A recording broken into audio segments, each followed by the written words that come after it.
Pedro afirma que ni ellos, todo lo del momento presente, los que están allí reunidos, los hermanos, los apóstoles, los principales ancianos, ni sus padres habían podido llevar esa carga. Habían podido llevar esa carga que ahora los cristianos judaizantes quieren imponerle a los gentiles. Una carga.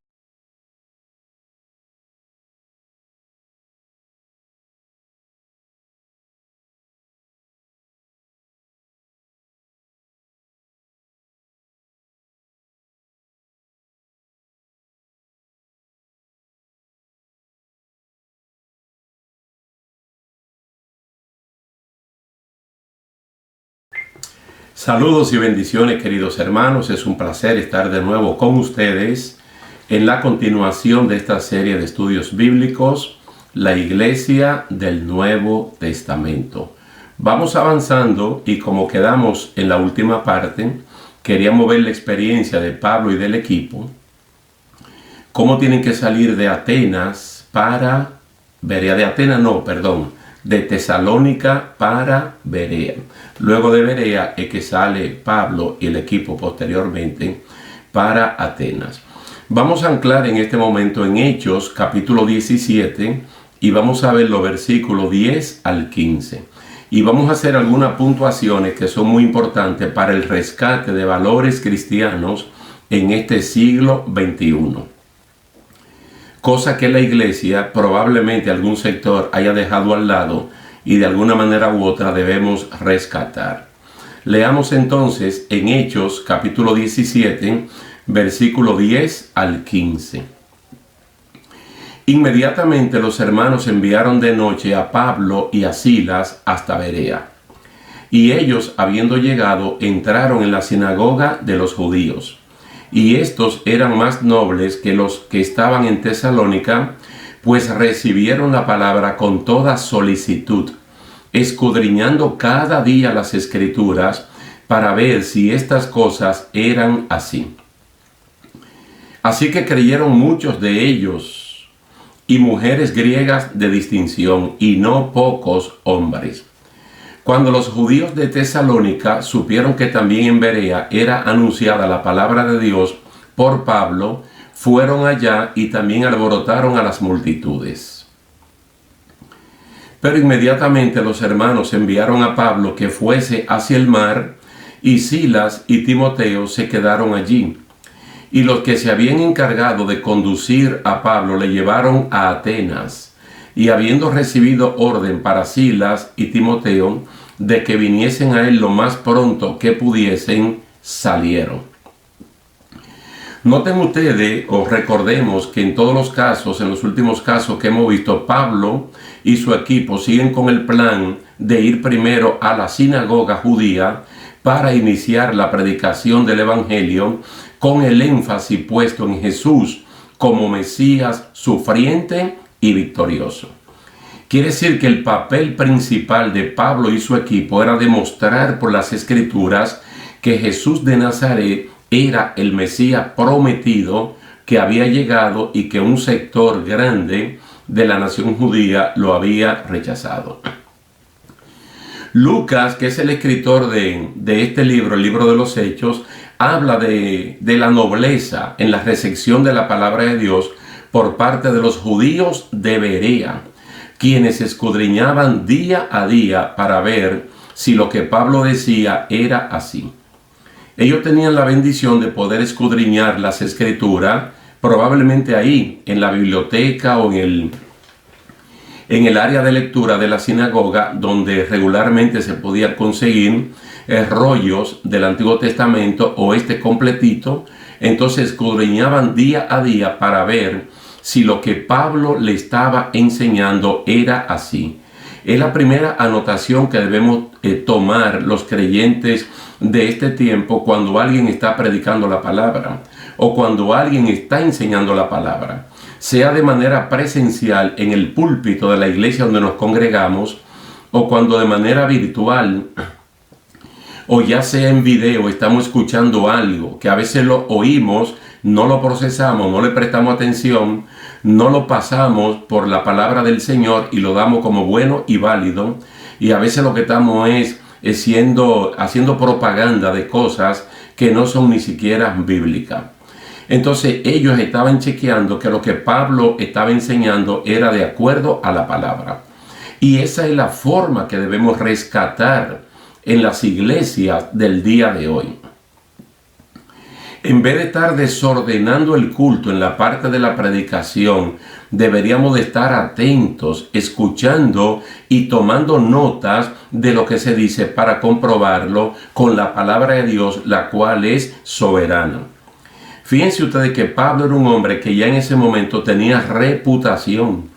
Este no es ni siquiera su primer viaje misionero, ya él había recabado grandes experiencias al lado de Bernabé en la iglesia de Antioquía, donde lo vemos como uno de los 5 maestros y profetas que allí son mencionados. Y luego toda la experiencia de su primer viaje misionero. Entonces Pablo era una persona ya con mucho reconocimiento, mas sin embargo, teniendo la estatura de predicador y de maestro que tenía, él no se sentía ofendido cuando las personas estaban tomando notas o estaban preguntando o estaban pidiendo una pausa para ellos escudriñar las escrituras y estar seguros antes de salir de allí que lo que Pablo está enseñando, que lo que Pablo está predicando está de acuerdo a la palabra de Dios. Probablemente algún sector de nuestras iglesias se le olvida que el escritor de este libro, del libro de los Hechos, fue un doctor en medicina, Lucas. Entonces una persona de su nivel es una persona que investiga, una persona que observa, que analiza mediante el método científico y se da cuenta que los judíos de Berea son extraordinarios y son diferentes a los judíos de Tesalónica. Solo por ver, por observar la actitud de ellos en escudriñar la palabra del Señor para ver si lo que el predicador está diciendo es correcto. Usted se imagina que en todas las congregaciones llamadas cristianas evangélicas a nivel mundial todos hagamos lo mismo. No importa la estatura de nuestro pastor, de nuestra pastora, del predicador, del maestro, que uno preste atención, que uno tome nota, aun de cosas que uno las sabe, pero para confirmarla con las escrituras. Lo primero que hay que notar, que fue lo que notó el doctor Lucas como un buen observador, fue que ellos recibieron la palabra con solicitud, es decir, de manera respetuosa, con diligencia, con cuidado. Lucas se asombró ante la forma oficial, abierta, pública, sin cuchicheos, sin rumores, sin diatribas de cómo estos judíos preguntaban. Preguntaban no para avergonzar al predicador, no para avergonzar al maestro, al pastor, a la pastora, a la persona que esté trayendo la palabra, sino que tenían interés en salir de allí completamente convencidos de que lo que se está diciendo tiene sustento en la palabra del Señor.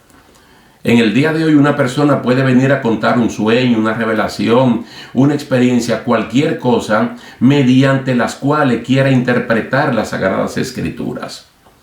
Entonces quieren modelar otro sistema, otro estilo, y no es así. Es la Biblia que va a evaluar nuestros sueños, nuestras visiones, nuestra experiencia, nuestro todo. Porque ella es soberana. Y la palabra del Señor la podemos ver, como ya hemos mencionado anteriormente, en el Salmo 119, en el gran homenaje a la palabra de Dios, que de 176 versículos, solo 3 no mencionan allí la palabra del Señor. O todo lo que Pablo le dijo a Timoteo en la segunda carta, en el capítulo 3. O lo que escribió el apóstol Pedro acerca de la palabra del Señor, de la palabra profética más segura, la palabra escrita, la palabra del Señor revelada que está allí como fuente, que incluso podemos acudir a ella para consultar, para ver si lo que se está diciendo, si lo que estoy oyendo está de acuerdo a su palabra. Ellos pusieron diligencia al escudriñar las Escrituras cada día para verificar con certeza lo que Pablo decía. ¿Qué le parece si en este momento podemos ir a Esdras capítulo 7 versículo 10? Esdras capítulo 7 versículo 10 y ver el caso de este señor, el mismo Esdras, que es el que escribe el libro que lleva su nombre, quien había decidido estudiar y obedecer la ley del Señor y enseñar sus decretos y ordenanzas al pueblo de Israel. Este hombre se preocupó de tres cosas: de escudriñar, de estudiar y de enseñar la palabra del Señor. Pero ¿cómo va a enseñar algo si él no lo escudriña? ¿Cómo va a enseñar algo si previamente no lo estudia? Entonces estaremos dando una versión muy aérea, muy superficial de lo que el Evangelio realmente dice. Por eso nos ha tocado a nosotros en este siglo XXI revivir episodios del siglo I, 20 siglos por el medio, donde en común tenemos tanta confusión, tantos predicadores, tantos maestros diciendo lo que le venga en gana, autoinspirándose ellos mismos y diciendo lo que le venga en gana. En el siglo número 1, en el siglo I, entonces circulaban muchos documentos falsificados como que eran palabra de Dios. El evangelio de Mengano, el evangelio de Sutano, el evangelio de Perencejo, el apocalipsis de aquel, el del otro. Y todas esas cosas, poco a poco, el Espíritu Santo, a través de los doctores de la iglesia, fueron eliminando esas cosas como falsas.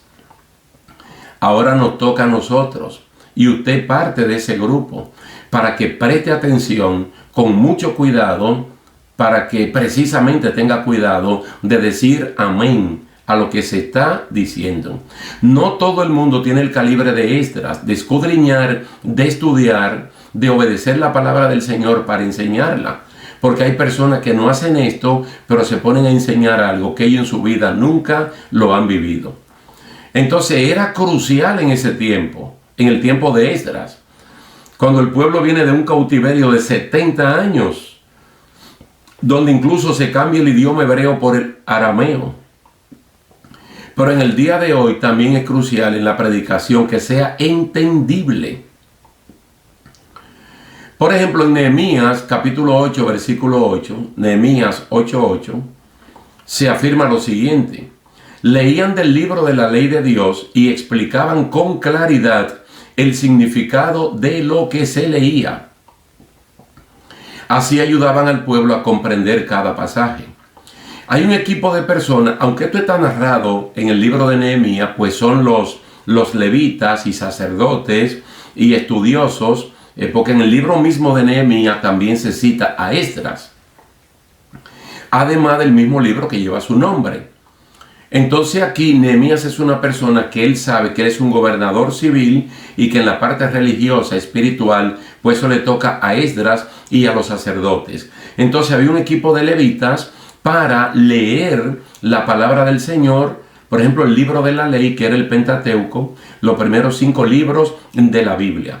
Pero habían personas que, como esto se leía probablemente en hebreo, ellos tenían que traducirlo ahí mismo al arameo, pero tenían que tener mucho cuidado en no agregar, en no quitar, y que el pueblo pudiera entender perfectamente bien el significado del pasaje que se estaba leyendo. No ir a una congregación o colocarse delante de una televisión o de una cámara y grabar algo sin saber el público que lo va a escuchar por oír.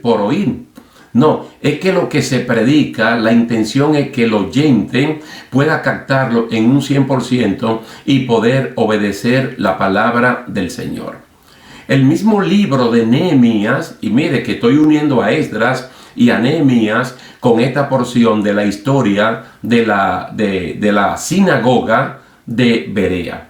Nehemías capítulo 8, verso 13, afirma que los jefes de familia de todo el pueblo, junto con los sacerdotes y los levitas, se reunieron con el escriba Esdras para repasar la ley más detalladamente. ¿Sabe lo que estas personas hacían? Que durante el día, cuando Esdras mandaba a leer la ley para luego explicarla, cuando ya terminaba de explicársela a todo el pueblo, este equipo de personas compuesto por jefes de familia, por sacerdotes y levitas, entonces se reunían con el escriba Esdras para repasar la ley más detalladamente. Cualquier punto que se le haya quedado, cualquier punto que no hayan entendido, entonces repasarlo.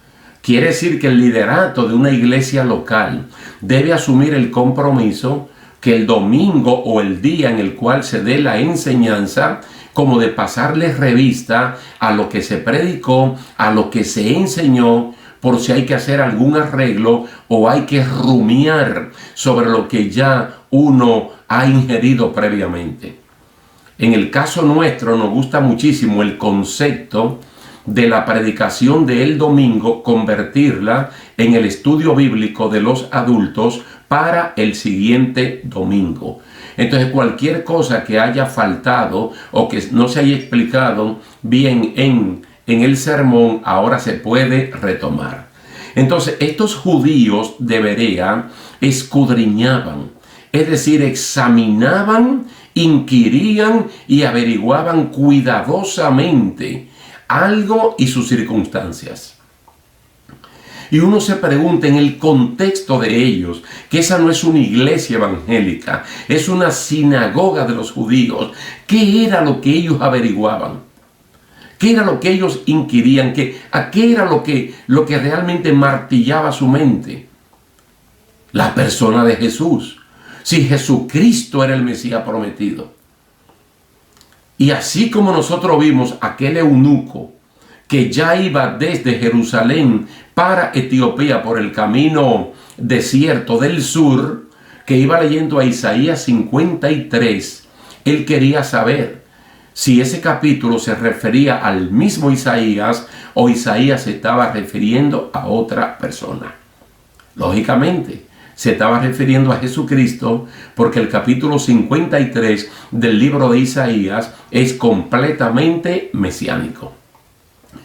Cuando un pueblo como este de Berea, que no le podemos llamar los hermanos de Berea todavía, ni la iglesia de Berea, estamos hablando de los judíos de Berea, cuando un equipo de personas se interesa por una predicación como la del apóstol Pablo, fundamentada en las Escrituras, ¿cuáles son los resultados?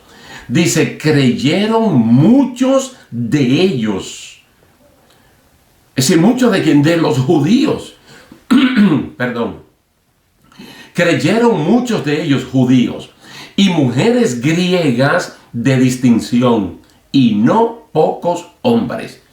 Entonces está hablando que el primer grupo que cree son judíos y que el siguiente grupo, compuesto por mujeres griegas de distinción y hombres, son gentiles.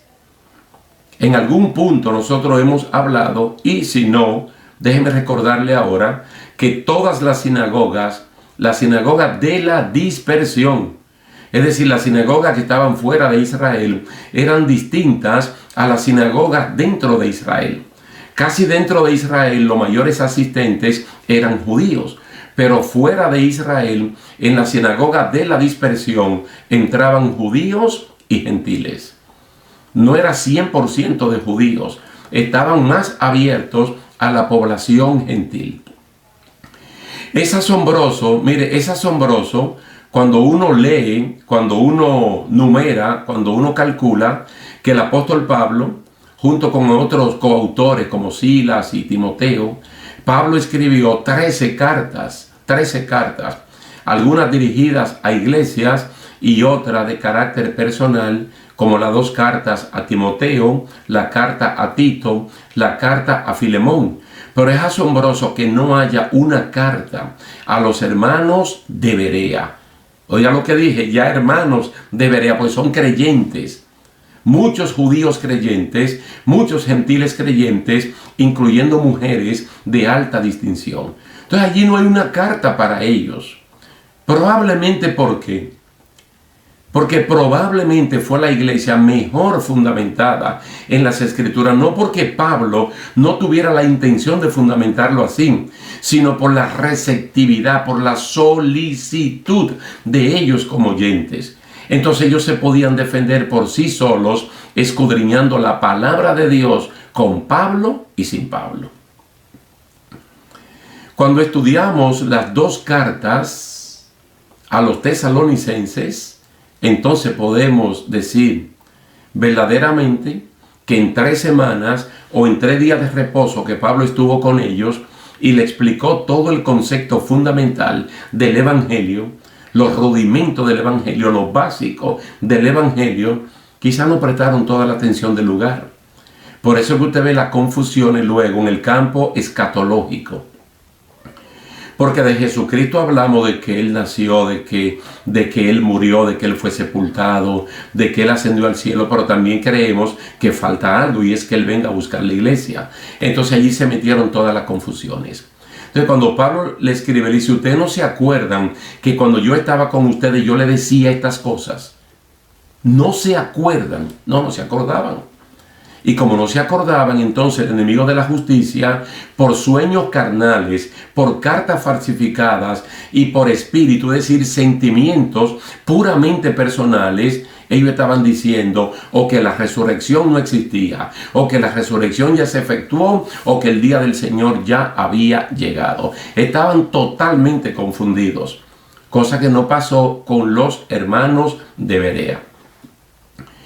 Ahora, cuando los judíos, ese sector recalcitrante, negativo, malo de Tesalónica, se enteraron que también en Berea era anunciada la palabra de Dios por Pablo, fueron allá y también alborotaron a las multitudes.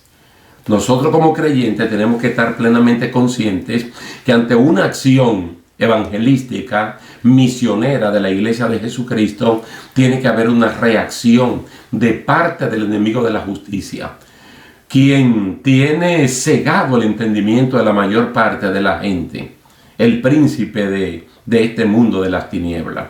Entonces van allá a Berea y alborotan a las multitudes. ¿A cuáles multitudes? Al sector que no cree.